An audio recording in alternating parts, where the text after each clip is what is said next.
Hello and welcome to another video. So our Grand Prix ride continues, going through all the decks, or one from each class that I could make. We've got the Aggro Swordcraft deck. Pretty sure this is the one from HSK, which is pretty cool. I'm pretty sure it was this one. If it is, I will leave in the description. I'll put probably the names of everyone's decks right next to them. You can probably even see that in the older videos. I'll make sure they're there for you guys. Of course, this deck, pretty standard aggro sword. I mean, there's nothing overly special about it in the sense that it's an aggro sword deck. You're running as many of the 1-drops you can, you're running a really solid 2-drop lineup, you're running a heap of storm, you're running some burn damage, and that is about it. So we're going to get right into it and check it out. So these games are fairly quick, so we do have 3 of them because I wanted to give you guys enough content for this video. The last couple of videos have been a little shorter, or on the shorter side, which is fine. I usually try and keep them around 10 minutes because I feel like that's a good time frame for these videos to be, and it kind of works in favor with the YouTube algorithm in some senses. But we start off with a pretty decent hand, getting our Quickblader and Princess Vanguard along with Albert. 3 really powerful cards, especially when you have them in your early game. We also get our Centaur Vanguard and Novice Trooper, which are both perfect cards to have going into turn 3, which is great. So with turn 2, Princess Vanguard is the obvious choice, but boosting our Quickblader up and opening up the option for Centaur Vanguard to come down with a nice commander. So we can rush as much damage as we can to face. That's basically all you're focusing on when you're playing this deck. Get that face damage, ignore the board, hit them hard, and don't worry about anything else. So luckily we did draw the 1-drop there with Percy, just because it's great. I like getting Perseus like this, it's a pretty good card. Fortunately, I'm now remembering the Evolve effect. I've got to keep remembering that because the amount of times I forget Perseus even has an Evolve effect is absolutely crazy. And our draw is even better. Another Perseus means our Novice Trooper and Perseus can come down and I don't have to actually favor the Demonic Strike like I was thinking. Of course, I thought about this and I should have probably evolved my other Perseus and went face. I think that would have been better than using this as a trade, but I was initially just worrying about the ramp, so a little bit of a misplay in some sense, but it still works out pretty fine. I end up conceding anyway. I only needed to stick 1 damage to the board with this Albert either direction, so it was pretty comfortable. This next game is against Forest. Of course, they have the Street Fighter people, but that's fine. Forest is a weird one when I was playing this deck, I think. It was still fairly easily, especially with a half-decent hand, and getting a decent hand in this deck really isn't too hard because you're not running anything super high cost. Everything is pretty reasonable, and it's very hard to just absolutely brick your entire hand out. If somehow you manage to get all 5 or 6 drops, I would absolutely worry for your RNG just because of how bad that could be. But having a 1-drop is basically the main thing you want, especially when you have Princess Vanguard in your hand. If you can prioritize getting a 1-drop, that's always what I'd recommend when playing any kind of major aggro sword deck. And going into turn 3 actually is pretty comfortable as well. We have the Bladed Hedgehog and the Vanguard. I always love having a 2-drop and a 1-drop on turn 3. Sometimes I feel like that's even better than nearly any 3-drop that you could have in an aggro sword list. So 5 damage turn 3 total, not bad. Of course, they did buff up by 1, but our Hedgehog kind of counters that, allowing us to deal an extra damage anyway. Plus, turn 4 now gives us the Demonic Strike.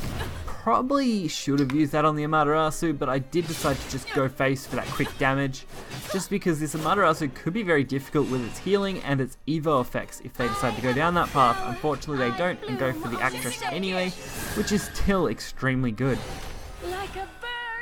So I do think I would have been better off if I didn't leave this up, because now I've got to deal with, you know, all of this, and that's much harder.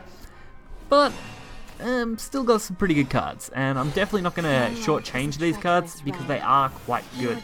So I decided to go the Princess Vanguard Evo instead of the Juliets, because the Juliets will be killed by the 4-3 pretty comfortably, while the 3-5 will not, meaning that it has a lot more value long term than any of the other cards on my board right now. Fortunately, they do have these Strix, which is a really hard counter to killing this 3-5, especially when you're dropping it like this with an Evo. But they are required to trade everything here. So all I need to do is pull any storm damage, anything at all. Any storm damage will guarantee lethal. And Quickblader it is, perfect. I mean, Centaur Vanguard would have done it, Novice Trooper would have done it, Albert, the spells would have done it, you know, any of those would have been perfect, so works really well. And for the final match for this video, we're going up against Blood, so I am worried this video is still going to be quite short. Just even with 3 games, these games go so fast that it is hard. Definitely hard for me to make longer videos with this deck, and I don't really want to bore you with just the same matches over and over and over again, so I think 3 is a comfortable number for us to settle at. But we'll see, who knows. I mean, this Blood match was on the longer side. It was one of my longer matches with this deck. We did start really well with Quick Bladers and everything we could need. I mean, turn 2 Quick Blader plus Goblin is pretty decent. Or if we happen to draw into any of the commander sets, we may even get a chance to use that before the Centaur Vanguard play. Fortunately, no commander drop, so Centaur Vanguard isn't getting any value this turn. But we do get a couple more damage to face, and they are killing themselves, which is a great advantage to have when you're playing against Blood as an aggro deck. They will tend to deal a lot of damage to themselves, which helps out. Thinking about this match, this video will probably be on about the right amount of time, so hopefully you guys will enjoy it. Especially since we do get to buff this Quick Blader. Buff Quick Blader is exactly what I like. They are only on 4 health already, but don't forget they are getting a +2 every turn. And it could be very easy for them to drop Mask, which is what I suspect this deck is going for. If you're willing to play the gold card there and deal damage to yourself, you're definitely willing to use something like Mask in your deck. So that Mask is now at 3.